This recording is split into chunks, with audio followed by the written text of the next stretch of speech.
এই যে আমরা চিংড়ি মাছ ভাজি করলাম, দেখেন চিংড়ি মাছ কিন্তু বেঁকা হয়নি। বেঁকাটা হয় না এই যে শলার কারণে, এই যে শলা দেখছেন, এই শলার কারণে কিন্তু বেঁকাটা হয়নি। তো বাকিটা পরে আবার দেখাবো।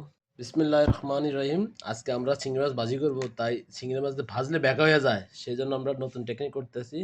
এটার ভিতরে দানা ঢুকাইয়া তারপর ভাজি করব, জানি এটা বেঁকা না হয়। এই যে আমাদের সৌরভ ভাই এটা ঢুকাইতেছে। হ্যাঁ ঢুকান, এরকম না ঢুকাইলে তাহলে আর ভাজি করার সময় এটা বেঁকা হইতো না। আর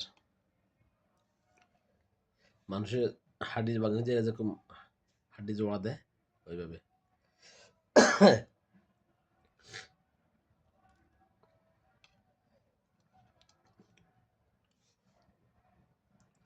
তা আপনারা দেখতে থাকবেন, আবার পরবর্তীতে নেক্সট ইয়ে করতেছি, যখন ভাজি করব তখন আবার দেখাবো। আসসালামু আলাইকুম ভাই, তোমারও